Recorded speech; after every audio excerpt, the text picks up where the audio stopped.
de mettre ce côté là.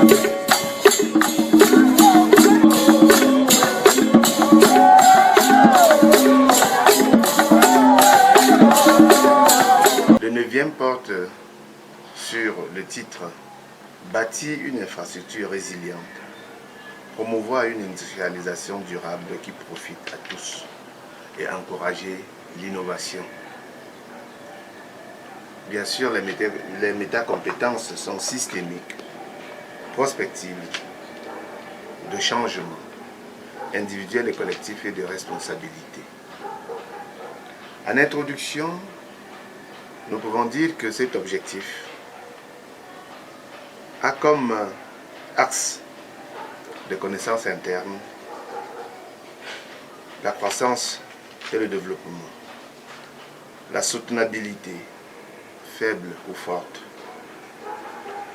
les différentes formes d'écologie et d'économie, l'employabilité, les différentes formes d'entrepreneuriat, la recherche, le développement et l'innovation.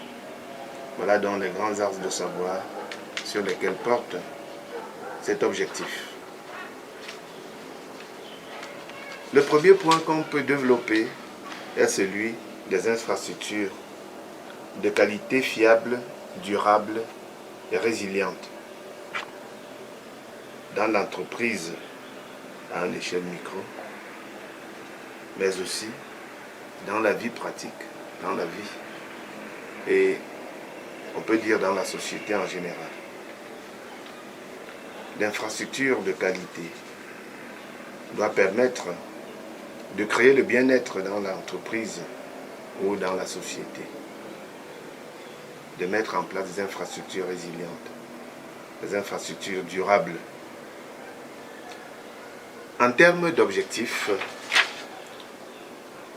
de compétences, il s'agit d'une aptitude à suivre les grandes évolutions industrielles et à exercer sa responsabilité vis-à-vis des parties prenantes de l'entreprise. Il s'agit de s'impliquer dans les dynamiques territoriales, comprendre le lien entre la vulnérabilité et la résilience et mettre en œuvre les stratégies au sein de l'entreprise, c'est-à-dire la responsabilité sociétale des entreprises. En termes d'exemples associés, on pourrait parler de l'intégration des critères de résilience économique versus la résilience environnementale. On pourrait parler de la diversification industrielle et de l'anticipation des besoins et des modèles de production. En deuxième point, on peut aborder l'industrialisation durable profitable à tous à l'horizon 2030, à une échelle méso des industries dans un pays et à l'échelle internationale. En termes de savoir, il s'agit d'une industrialisation raisonnée, des écologies environnementales et politiques, de l'écologie industrielle, de l'économie verte, de la bioéthique laïque et religieuse. En termes de compétences, il s'agit de concevoir une meilleure gestion des ressources pour la production raisonnée et éthique des biens industriels, de comprendre les enjeux écologiques et de les intégrer dans les politiques industrielles territoriales, de comprendre les différences entre économie et finance, les mythes du progrès, les évolutions économiques et de faire percevoir de manière systémique toutes les incidences sociétales. Il s'agit de former au nouveau mode de gestion des entreprises. En guise d'exemple, la modernisation de l'industrie avec l'utilisation plus rationnelle des ressources, la gestion responsable des déchets, l'industrialisation des savoirs indigènes, l'interdiction des brevets sur le vivant et la biopiraterie, le développement de l'écologie, l'éthique et bioéthique, la recherche, le développement et l'innovation. Dans les cultures, en entreprise,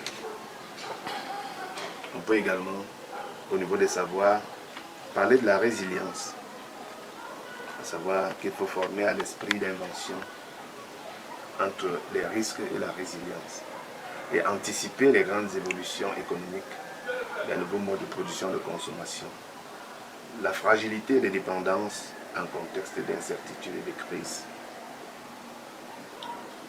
Il faut, au niveau d'exemple, aborder les droits à la pollution, la taxe carbone, l'empreinte carbone, la prise en compte de l'énergie grise ou de l'eau virtuelle. Au troisième point, nous pouvons parler de l'accès des PME aux services financiers à des conditions abordables en termes de savoir, d'économie orthodoxe et hétérodoxe, des nouvelles formes de gouvernance industrielle, des nouvelles formes de management en entreprise. Globalement, il s'agit de favoriser et de promouvoir le montage et le financement de projets innovants, de maîtriser les nouvelles formes de gouvernance industrielle et de management des entreprises, de promouvoir les compétences et ressources locales. Et en exemple, on peut parler des finances vertes et participatives, des tontines au crowdfunding, microfinance, des monnaies alternatives et échanges non monétaires, les auto-entrepreneurs et les nouvelles cultures d'entreprise, la résilience coopérative, les innovations éthiques et la croissance. Le point 4, c'est la modernisation de l'infrastructure et l'adaptation des industries. En termes de savoir, il y a l'industrialisation, il y a des infrastructures. En termes de compétences, il faut mettre en œuvre les normes techniques pour l'industrialisation des pays en développement, la mise en œuvre d'une éthique de l'engagement et du faire, et intégrer les potentialités et les limites du développement de la chimie verte et des biotechnologies en termes d'exemple des nouvelles formes environnementales et sociales, des nouvelles pratiques informelles, la mise en place des différentes dimensions des politiques de responsabilité sociale en entreprise, des nouveaux contrats de travail et des droits de formation.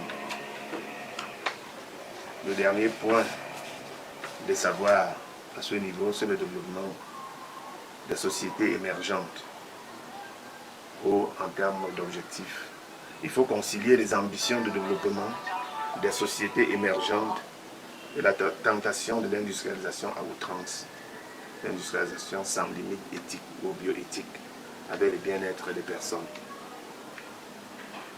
En termes d'exemple, le plan énergie-déchets dans les entreprises, les changements de modèle économique et de production.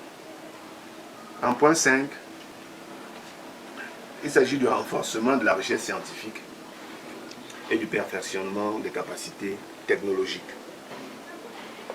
Le savoir, c'est la recherche scientifique, des capacités technologiques. Il s'agit, au niveau des objectifs, de favoriser les recherches fondamentales et appliquées à fort impact sociétal, à visée systémique et éthique. Favoriser les transferts de compétences nord-sud et sud-nord. Former de façon prospective à l'utilisation des techniques de communication numérique. Intégrer la place du numérique dans les modes de fonctionnement économique. En termes d'exemple,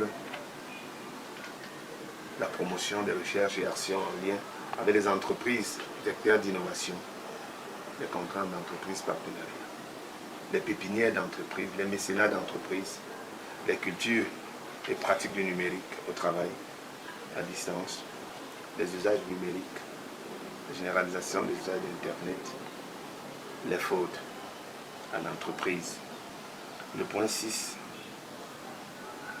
porte sur les nécessaires changements liés aux conditions de l'anthropocène qu'il faut assumer. En termes de savoir, il s'agit de la prise en compte de la nécessité de changements radicaux sur le plan économique et sociétaux. En termes d'objectifs, il faut choisir ou refuser certains modes de fonctionnement des entreprises ou de production industrielle. Il faut prendre en compte les enjeux de soutenabilité forte, changement, afin de construire des infrastructures industrielles innovantes, résilientes et utiles, respectueuses des ressources disponibles et des conséquences de leur utilisation, en vue de répondre aux besoins des hommes dans les limites de la planète. L'éducation, éduquer à la responsabilité vis-à-vis du monde de demain. En termes d'exemple, il faut analyser les économies, voire la marchandisation, la privatisation des savoirs. Il faut analyser l'économie de la fonctionnalité, vente de l'usage des produits industriels, le refus de la production de certains éléments pour des raisons éthiques, armes, produits nocifs, le choix des ressources humaines tenant compte des aspirations des nouvelles générations, intégration des préoccupations socio-environnementales, climat, biodiversité dans les valeurs de l'entreprise. Voilà globalement tracé les voies qui peuvent nous permettre de mettre en œuvre l'objectif de développement durable numéro 9 qui porte sur bâtir une infrastructure résiliente, promouvoir une industrialisation durable qui profite à tous et encourager l'innovation. Voilà les éléments qui peuvent permettre à moyen, à court, à moyen ou à long terme d'améliorer le cadre de vie dans la société, mais déjà de le faire en entreprise ou dans la vie quotidienne. Merci.